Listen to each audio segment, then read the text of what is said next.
but it's an informal thing. I'm not gonna control, we just talk back and forth and okay, Mr. Leach?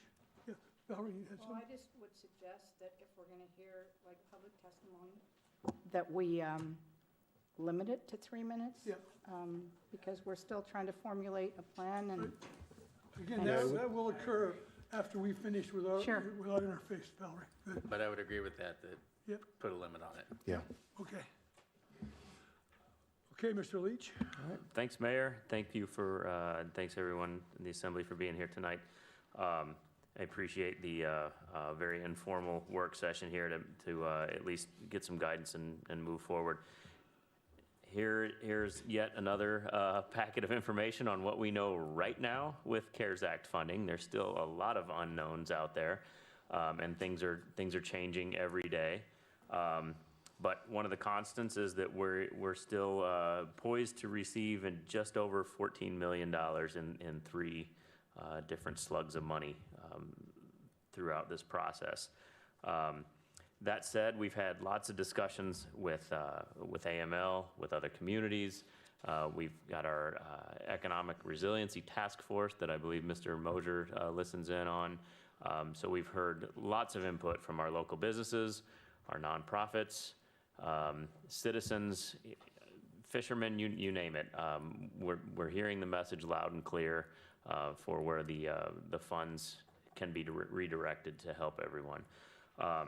So that said, I'm assuming you've looked at most of the information here in the packet, and I know we didn't get a ton of time to look over everything, but with that said, I'd like to turn it over to Jay and Melissa. They can talk about some of the phone calls they've had today and discussions they've had with auditors and kind of let you know what some of the other communities are doing and what we've discussed, and then once we close that out and ask some questions, have some discussions, I've got a couple recommendations on ways we could move forward and see if that works for everybody. Good. Well, good evening, Mayor Paxton, Assembly members. As the administrator just said, we have been engaged in quite a number of telephone conversations recently, the most recent of which was at 1 o'clock this afternoon with finance directors from around the state as well as Alaska Municipal League. And in all these telephone conversations, we've been trying to parse out guidance and find areas where we have consensus on what the intended uses and allowable expenditures for the CARES Act funding are. And it's probably best in this evening to be in a position to answer questions as opposed to talk for a long period of time. But both Melissa and I sat down to try to parse out a number of really short bullet points we thought we could start the meeting off with this evening, speaking to you about what we have gleaned from the conversations. So now both of us have a few. I'll start with mine and then pass it on to Melissa. As the white paper laid out, which we published a couple of weeks ago and repeated in the packet this evening, the CARES Act funding is to primarily be used to cover costs that are necessary expenditures incurred due to the public health emergency, the COVID-19 public health emergency, and which were not already budgeted for in the most recently approved budget as of March 27th. That's pretty broad guidance, and so we've been constantly trying to parse that out more finely. So I would tell you that guidelines are still being developed as to what constitutes a legitimate use of funds. They're getting closer, and we've, again, hit some consensus. But already there is not complete consensus between what the attorneys are saying, what the CPAs and financial professionals are saying, and what the various finance directors believe from community to community. So one thing, though, we do believe, which is true, is that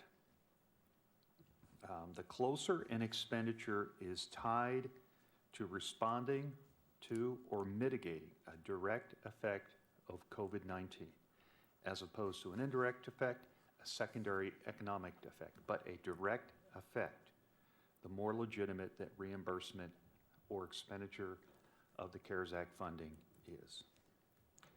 We also know that municipalities that expend funds on purposes deemed to not be legitimate will be required to repay the funds.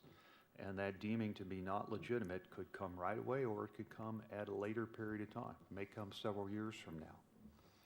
But there is that hanging requirement to repay. We believe that directly helping businesses and citizens, and businesses, I should expand that term to mean any legitimate entity who is organized in some way as a corporation or other non-for-profit entities. So entity includes nonprofits, any that have experienced an adverse economic impact due to COVID-19, directly helping them is legitimate. It's a legitimate use of funds. However, there has to be some nexus to the COVID-19 pandemic. They must in some way have been adversely economically impacted. Everything's going to be audited. So we have to have solid documentation of the legitimacy of all the expenditures, which means there's going to be an extra burden on City Hall to ensure we organize and capture that documentation right from the start. And let's see, that covers the 5 points I wanted to get out. I'm going to pass on to Melissa to cover a few more. Sure. So one thing that has been very clear from the outset is that these funds can't be used for revenue replacement for local or state government. There are other possibilities out there. Congress is working on that. Who knows if that will pan out or not. But a nuance is, as Jay said, it is okay to use lost revenue for local businesses. We can look at that to say, oh, compare year-to-year revenue and give support to local businesses. So if you just read the lost revenue part of the FAQs, it might seem like we couldn't do that, but there is consensus, which of course this is all up for change. This is one of the pieces of good news, so hopefully this one won't change, but it's one that we'll certainly be watching. In terms of making these kind of grants, as Jay said, we would need to make sure This meeting is being recorded. that grants, that there is an economic hardship that is due to the COVID-19 pandemic, but we don't have to tell the businesses what it can be used for. So that's important. And if we were to tell them what it was to be used for, then we would have to monitor that.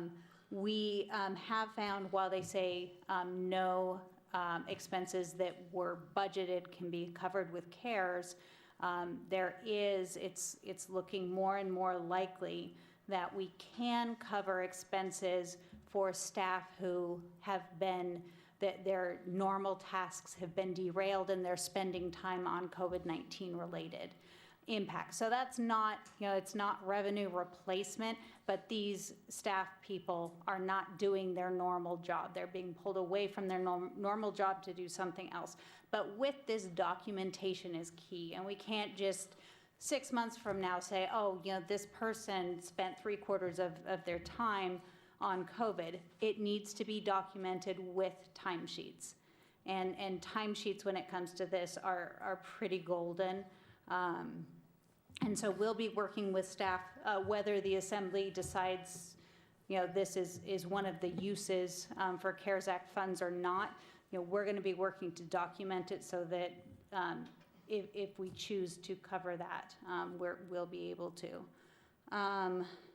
Let's see.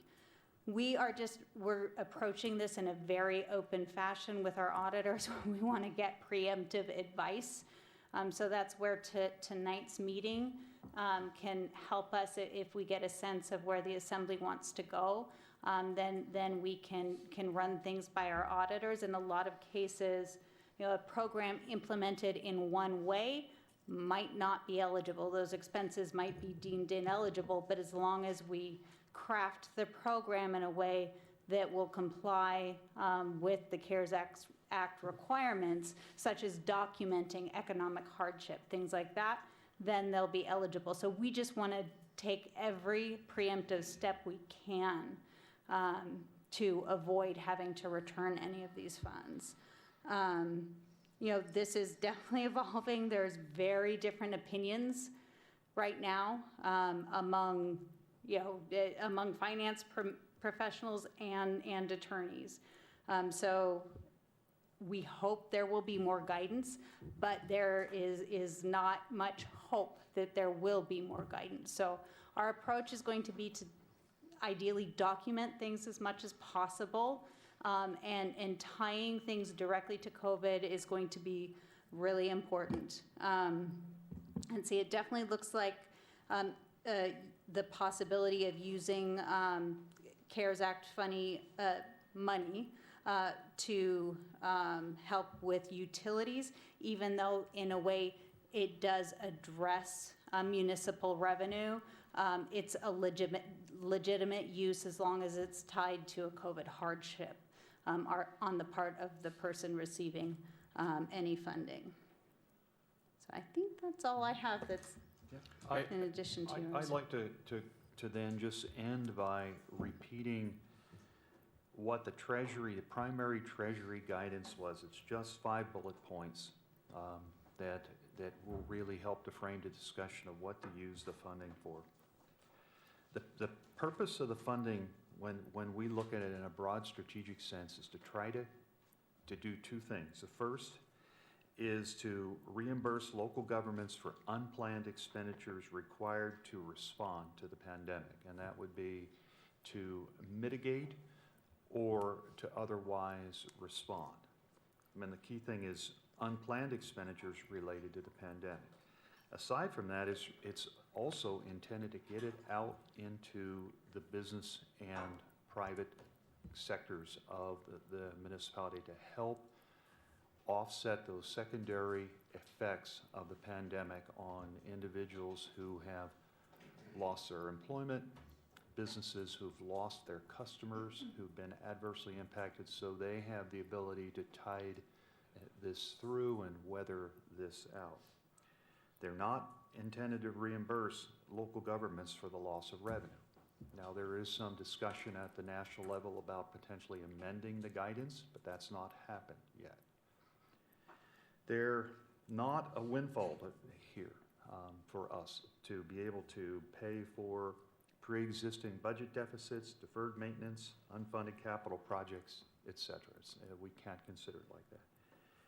And finally, the Treasury Department has stated that the uses are to be narrowly construed as to be broadly construed. So narrowly construed with a limited scope. And that limited scope, again, how to reimburse us for unplanned expenditures required to mitigate and respond to the pandemic, and how to assist private sector businesses and citizens. I think with that, that's the overview that we have. We're prepared to answer a lot of questions if they come up, and delve into telling you what we know about certain issues if they're brought forward. But And I would just add one more thing that might weigh into this conversation tonight. So we have until December 31st to spend this money.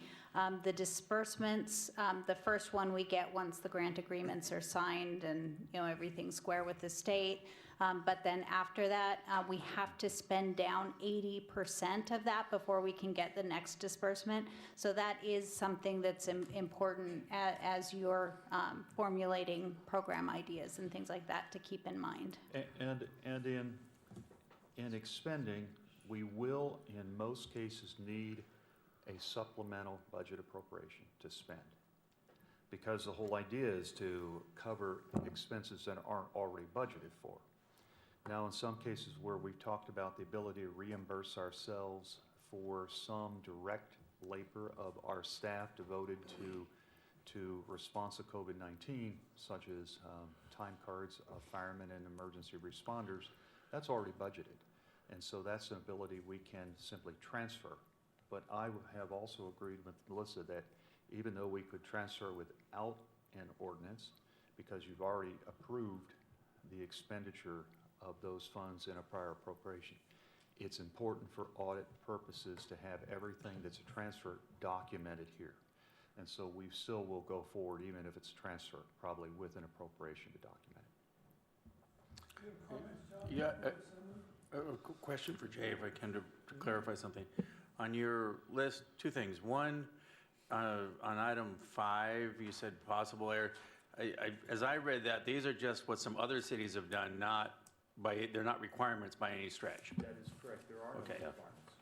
Okay, and then the other question I had, when you said we have to show that somebody's been harmed by the COVID-19 response,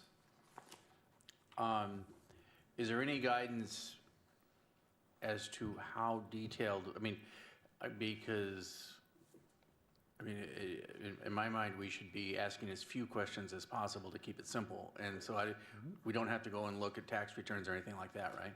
That's correct. We do not need to request that, and quite frankly, we don't have the capability to do anything more than the most cursory request of information.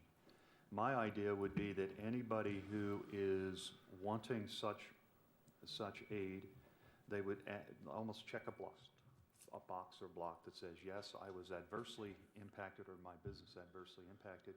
But what's important is we will need for them to prepare a W-9. If the requirement comes around that we have to report everyone we've given the payments to the IRS and issue 1099s. We don't know that yet. That's an unmet requirement. It may well come around that this is taxable income for folks. We don't know. Yeah, I'll make my last few comments. Just, first of all, I want this to be a positive thing. We're trying to get money out to the economy and the citizens and help small businesses out and people that have been affected by this. So please don't let the rules and the nuances around it stop healthy and good discussion from this happening. And I agree that the simpler the better. The smaller the grants, the things that we can get out there quickly, it makes us more agile. It cuts down on the amount of digging we need to do for information. We put some develop some requirements to get to these certain grants, and we can get that out there. But anything more complex or anything where we use somebody else to establish a program for us or something that we sub-grant to for somebody to manage for us, that's going to require a competitive bid process, and then there's all kinds of, what's the word I'm looking for, Jay? There's also thing within federal spending guidelines and all their procurement policies, and there's more audit trails for the compliance state monitor. Right. So the simpler the better, and it helps us move faster. I'll leave it at that. I did just have a couple things that are going to help me tonight, kind of help guide the discussion here. First question, will a list of who and who is entities and or citizens that received funds, is that going to be a public document at the end of this?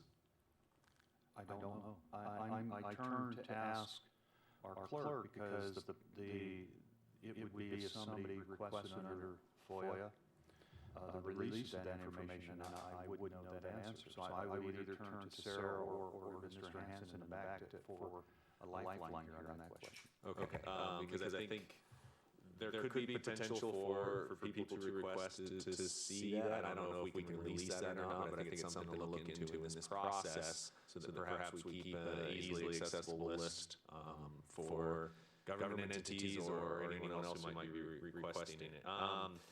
In one of the documents we received tonight under possible expenditures, it listed the purchase of fish from fishermen for free distribution. Would that sort of model work with anything else? Purchase of services from an entity for free distribution? I would think yes. It depends on what the service is, but again, the free distribution, it has to be off to those who have been adversely impacted by the pandemic. So your model of distributing the fish should only be to those who have been affected. So again, here's what I would think the model would be.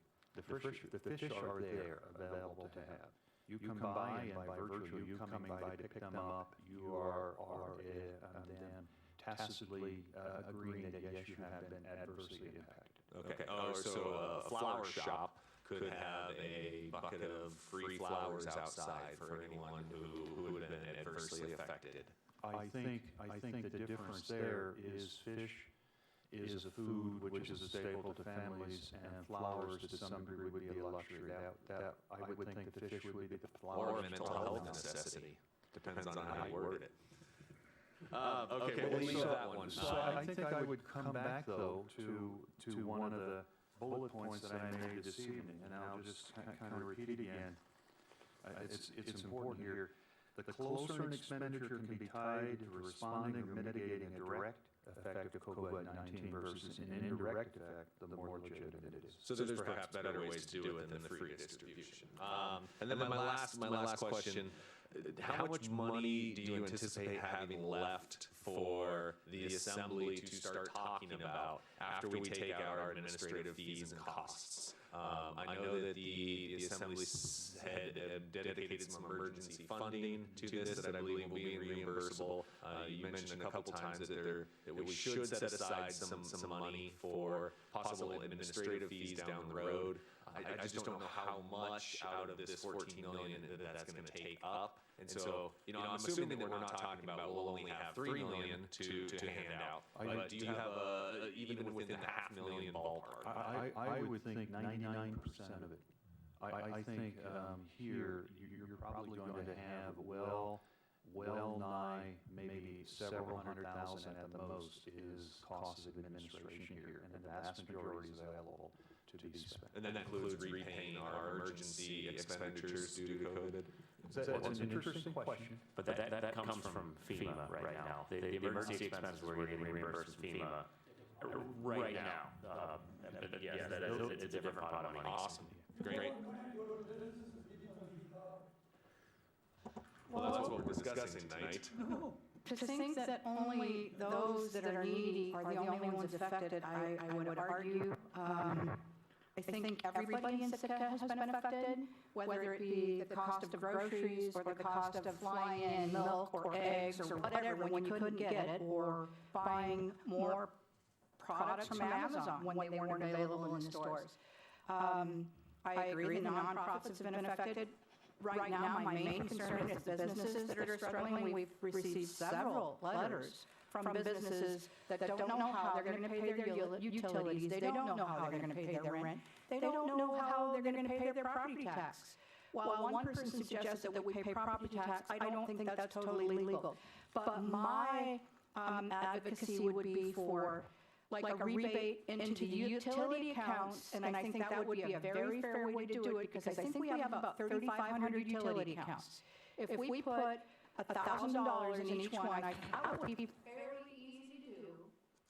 And those people, my husband and I, I think we have set up, we've got commercial rentals, whatever.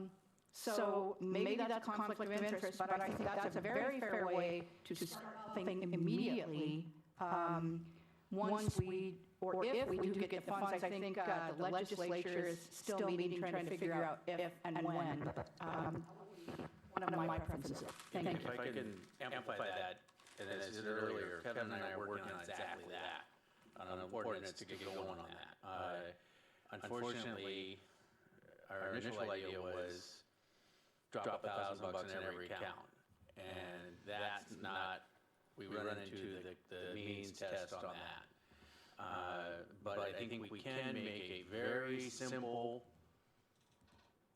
essentially, I've been economically hurt by the COVID-19 checkbox on an online form, and then we drop $1,000 in their account. I would argue that we should have two numbers, one for individuals and another one for businesses of any kind, business being nonprofit or profit, that says, okay, and then we'll drop, $3,000, $4,000 into a business account because theirs are significantly higher.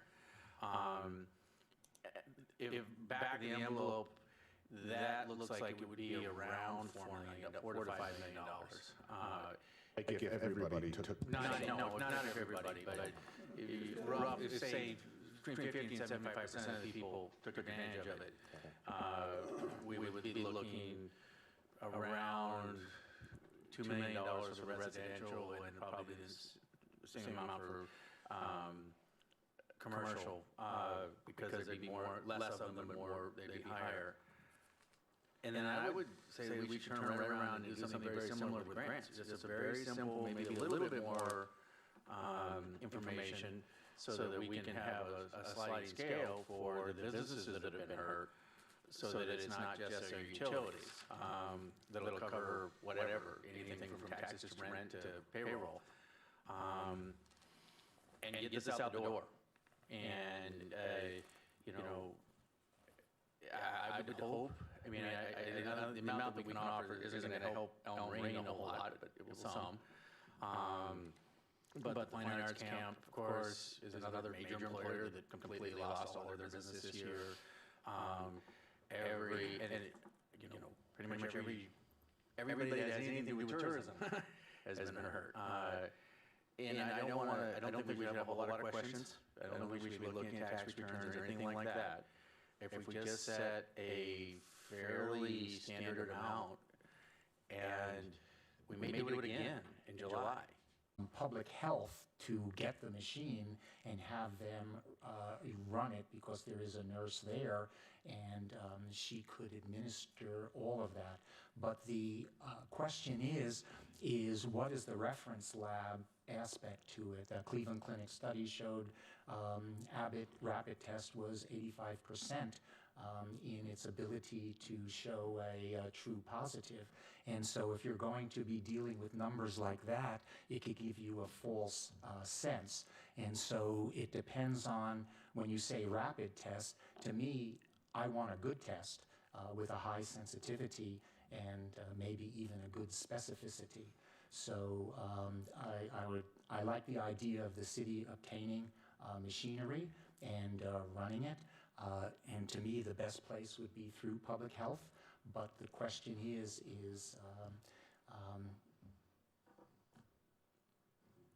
whether the appropriate technology is there, or are we just going to buy something that might be of a lesser? And part of Abbott rapid testing may have caused some real issues here, not only in Sitka, but in other parts of Alaska. So we have to be very careful. Yes. So the appetite is yes, and the question is, well, what technology do we have now? Steve, if you're just, because you seem to be asking this all, I guess my appetite would be, no, not that I think it's a bad idea, but just that we have, I know it seems like a lot of money, $14 million, but we all know this is relatively small. I'd rather just focus on like the utilities and the businesses directly, but that's just my first gut response. You have, of course, if you brought something and if you're thinking about it and stuff. I think we need to be cognizant of the way the money is coming in, where you've got to have 80% spent before you do the next one.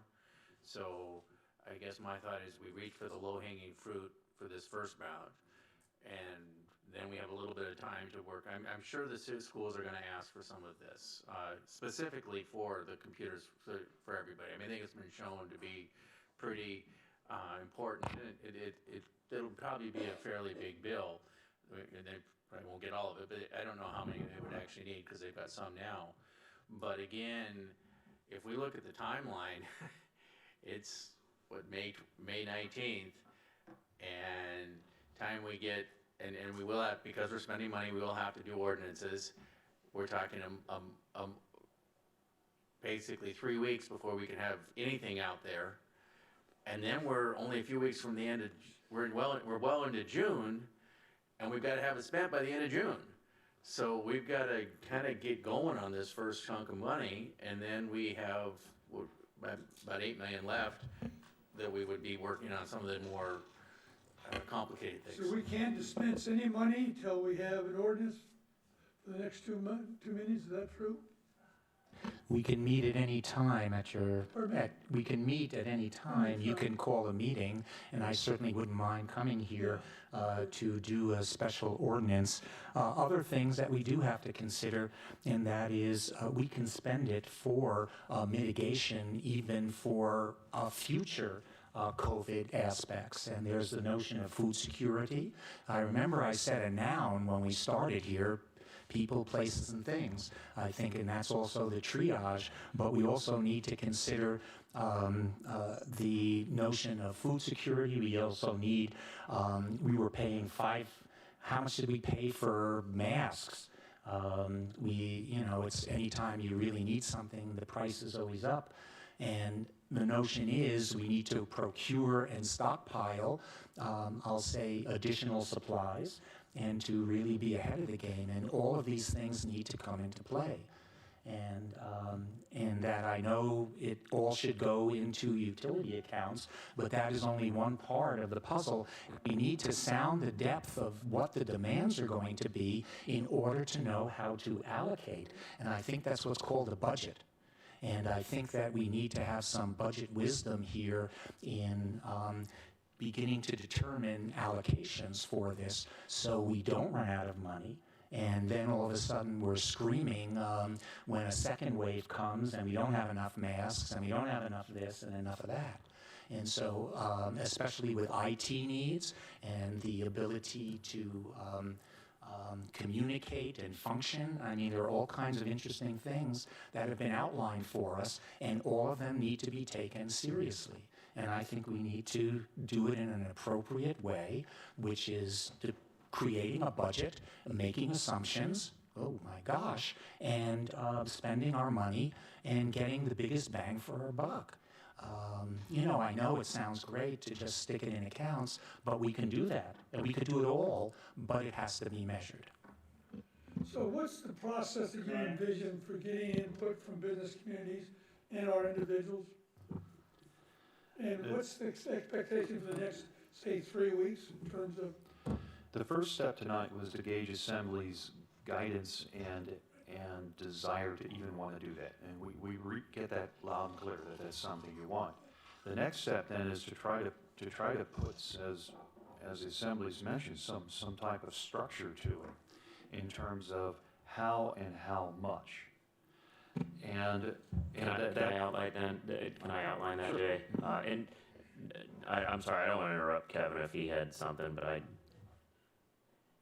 Go ahead, John. I'll jump in after you. Okay. If I can make a suggestion here. I like the budget idea. We know how much money we're going to get, and we can decide categorically where the money should go. If we can get 4 or 5 good categories out of this and create a working group with our finance department and probably 2 assembly members to just build a straw man kind of diagram that says, here's how we are going to use this money, here's how we're going to budget for it, then we can have money available for all these programs. In my mind, I've broken it down into 5 categories, and this is just John Leach's thoughts. Our first one can be grants for small businesses and nonprofits. The questions that working group would need to answer is how much goes into that category and what are the criteria to get, that's that sliding scale, what's the criteria to get the money there. The next category is utility grants. What are the utility grants going to be? How much are they? Who gets them? What are the criteria to get them? The third one could be rent and mortgage relief. Who gets that? Is it the commercial business? Is it private citizens? Who do we pay? Do we pay it directly to their landlord and their bank, or do we give it to the citizen to pay back? Fourth one could be new programs. Those are the things like starting food delivery services. Those are things that we can bid out to other people to provide that service for us if they've got the capability to do it. And the fifth, in my mind, is our rapids testing, PPE mitigation, the stuff that Dr. Ween brought up. We can allocate some money to that as well. So if we come up with these categories and a working group kind of develops some initial budgetary numbers, we can bring that back to the assembly table and go forth under that ordinance to make things happen. And schools as well. That's something that would be under the new programs. I know Jay had some in his white paper. He talked about if students need iPads or if they need to start eating their meals in the classroom, helping them out with things like that. So I think we've hit everything that everybody's talking about and found a category for each one of them. Now it's just if we can all work to decide how much and what are the criteria to get them. It would be under the business, sorry, Dr. Ween, maybe you should have at least 1 or 2 categories. One is small business and medium business and maybe even a larger, just because Al Marine is different from Russell's store. The Fine Arts Camp is different than, than some other smaller. But that sounds good to me. And then, again, I'm neurotic about how do we get the input that we need from the business community, so PSAs or whatever. I'm sorry, Dr. Mead. But there's another category, and those are, I'll call it the undefined, and that is you may need certain medical aspects which need to be done, and certainly at the school, maybe increase psychological counseling and those types of things as a mitigation. You also have, gosh, the word escapes me, but it is a legal principle. But we have people locked up in the pioneer homes, and I think that there's a great loss there by not being able to see family and so forth, those people who are affected. And to me, that you may not think of that as a monetary loss, but that is also a loss of some kind that potentially needs to be paid attention to in an effort to, I'll say, mitigate the lack of the human touch.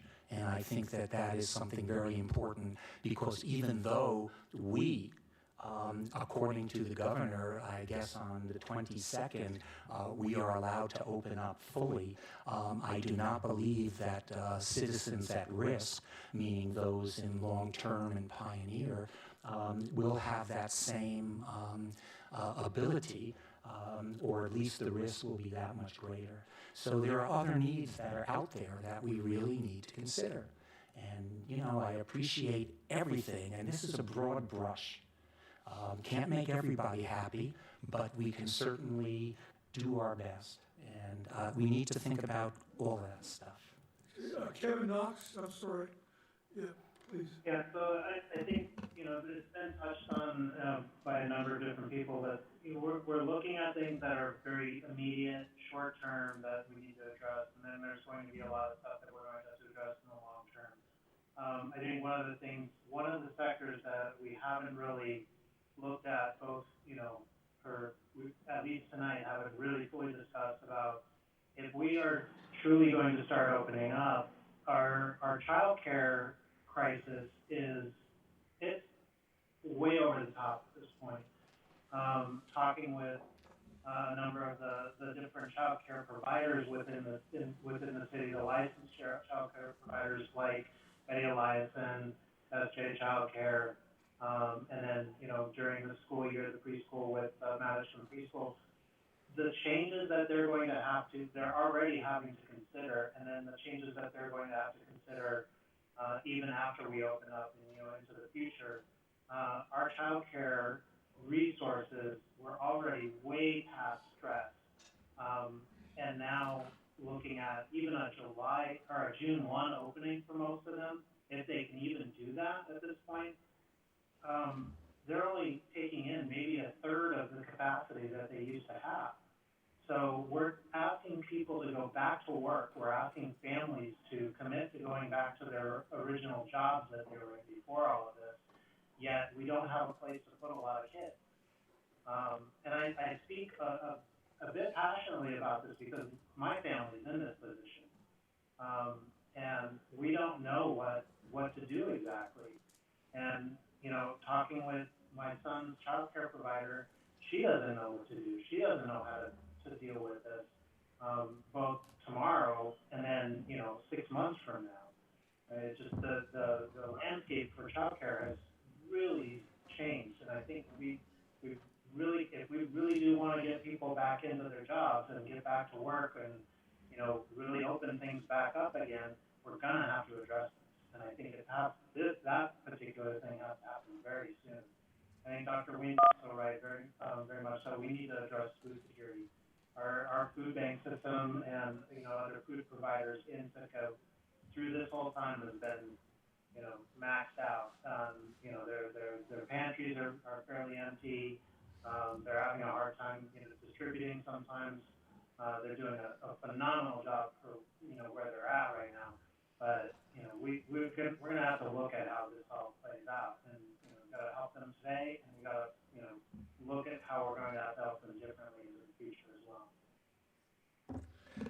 absolutely agree, and I feel that is why you just can't dump money in everybody's account. We need to do some triage here, at least with the first tranche of money, to make sure that we are meeting some of these very basic needs. Because, like I said, everyone certainly has been affected, but some people have been affected in a greater and other people in a lesser way, and some people can certainly weather the storm. And I think that we need to address that, not with a broad brush, but try to be a little more specific, and I think we can do it. I think we can figure this out pretty quickly and make sure some of these very basic needs are met.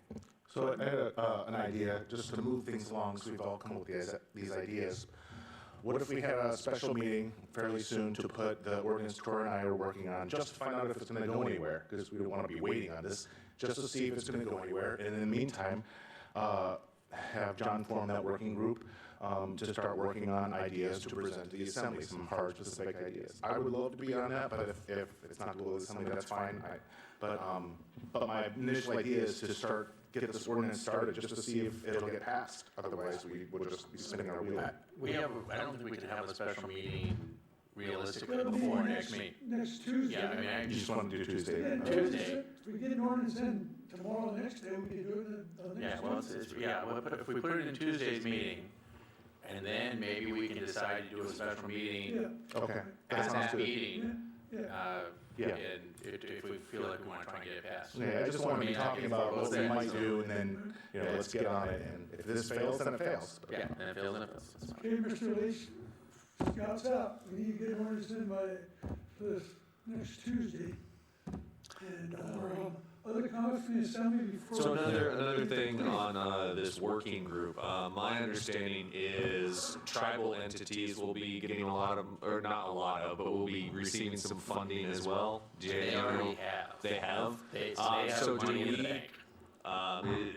It's been suggested that maybe Sitka Tribe has gotten 7 million. So maybe do we want to include them in the conversation so that we're not duplicating efforts? I don't know if the Assembly wants to go down that road, but I think government-to-government relationships are extremely important. And if we can work together on the distribution of funds, that may be a critical thing for both entities. One, and I apologize for this, I like to complete circles. The principle that I was thinking of that I couldn't a moment ago is a hedonistic principle, and the notion is if you have a loss, for example, of a child, and you're seeking damages, it's through an accident, you can say that you weren't able to go to their Sweet 16 party, and that has a value, and you couldn't watch them get married and grow up, and that was the hedonistic principle. And this is, I think, the same thing is true with people who have been shut inside, especially in the pioneer home, etc., where they have been totally isolated. And I think there's a hedonistic value there, again, which we need to consider. The word is hedonistic. Thank you. John, I think it'd be worth a call to Kathy Erickson, what Steve just asked about, and sort out how we can be, we need to coordinate that in some way. Should be reasonably easy to do. Other comments from the Assembly? Are we ready to hear? Yeah, all right, please. One more on, I don't know how we can make sure that people aren't treated unfairly. I do know that people that know how to use the system have already gotten huge assistance checks, while other people that aren't really aware have gotten no assistance at all. I've heard of people that have signed up for unemployment, they're self-employed, or were self-employed last year and got a job this year but didn't work long enough, and so they didn't qualify for unemployment. But people that are self-employed that had a business last year, and because the unemployment's going from March 15th to July 15th, all they had to do was call the commissioner of the state of Alaska and complain they didn't get their unemployment, and a couple got $18,000 just like that to, So some people are getting assistance, the people that know how to use the system. Other people, not so much. And I do appreciate you talking about the Pioneer Home residents. My mother happens to be one. I have not seen her since the end of February. She has a problem communicating. we have a hard time, I've been paying her bills, and I can't talk to her, I can't go in to read her lips to see what she's trying to tell me. So I hope that I get to go visit her pretty soon. Thank you. One of the things that we can charge off, and Valerie makes a very good point, is that we can hire somebody and pay for it to help people navigate the assistance system. And I think that that is an allowed expenditure. So I think that is something else that could be considered, because I think you're absolutely correct. There are some people who are very, understand the nuances of the system and can work it, and there are other people who are afraid of it. And perhaps if we set up something in the short term as a city hire, meaning it could be reimbursed, not permanent, that we could assist in this way for them to get assistance which they are entitled to. You mean like a temp hire? A temp hire, yeah, we're allowed to, according to our packet. John, what I'd like to have staff do is on a weekly basis, give us a summary, not who, but by category, how many applications you have and so forth, so we can sort of feel the impact that we're getting. Keep it simple, but I just want to know on a weekly basis, we had 5, 10, 15, 150, or whatever it is. And this is assuming we've set up a program and we're distributing money in some way, shape, or form. I want to know how many I actually have no problem providing reports. individuals, nonprofits, have asked city for help and so forth, so we can feel. And again, that should give us some sense of all of a sudden we're only, after 2 weeks, we've only got 30 businesses, then probably we need to do some work to, as Valerie says, to help businesses not apply to at least be knowledgeable that there's an opportunity here to do so. Are we ready for public comment? Do we have public comment? Yes. Come on in, Robin.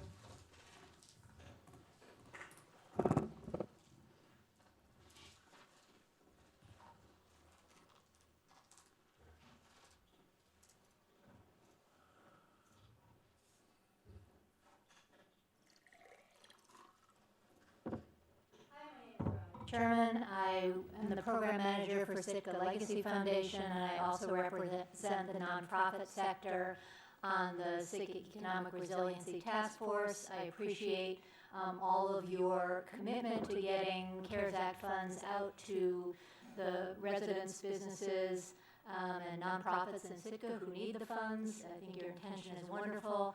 A couple of comments on how to do that.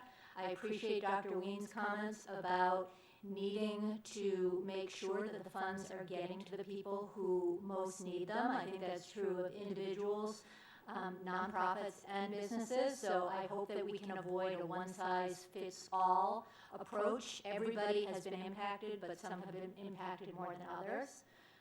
My second point is that I think there are great opportunities for the city to work with and through organizations that have experience administering these funds. I don't think it will be overwhelmingly time-consuming, difficult, or will create major problems for the city. I spoke with Lisa Gassman at Sitka Tribe today. They have a food pantry, they have assistance programs for tribal citizens. They are willing and able to expand those programs with CARES Act funds for all of the organizations in Sitka. That would get the city out of the business of having to determine who needs assistance and running it through city staff. So I would encourage you to investigate that option. Salvation Army is another organization that does that and is interested in doing more of it. As far as I can see from the regulations, that's an allowable use. I want to let you know that we are working to convene the nonprofit sector in 2 meetings, tomorrow and the next day. One is for nonprofits that provide social and human services and childcare, and the second is for our nonprofits that focus on quality of life. We will get you more information on need, and I hope to have a consensus recommendation on any grant program for nonprofits. Delighted to see that you are willing to make grants to nonprofits, but I would say that in thinking about which organizations get the grants. We should think about the role they play in the community, their importance, their effectiveness, and also how many people nonprofits employ. The last information I have is that 800 people in this town were employed by nonprofits. These are businesses, they are employers, they are critical both to our local economy and to our quality of life. I would like to see organizations that understand nonprofits involved in grant making. There are 4 organizations in town, including us, who make grants. I am confident that we could work together to come up with a process that would be fair and equitable to distribute these funds. We would love to be involved as you go forward. Thank you. Thank you, Rob. Other comments from the public? Yes, please.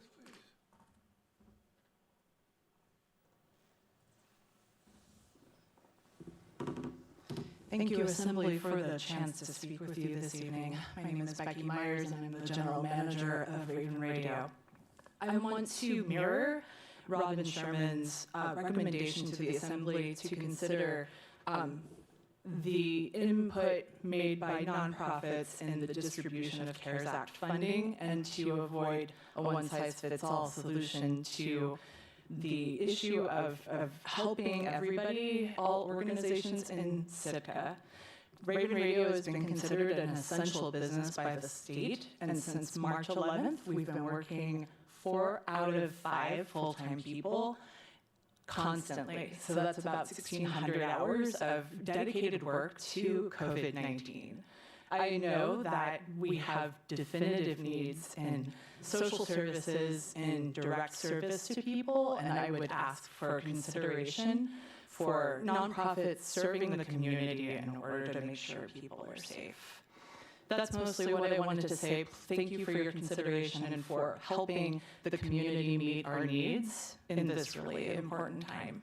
Thanks. And Raven Radio should help us out getting the message out that we're here open for input in business and trying to take care. And the better information and input we get, the better we're going to be able to make good decisions. We definitely are there to help, and we have been. We're partners with you. Thank you. Thanks.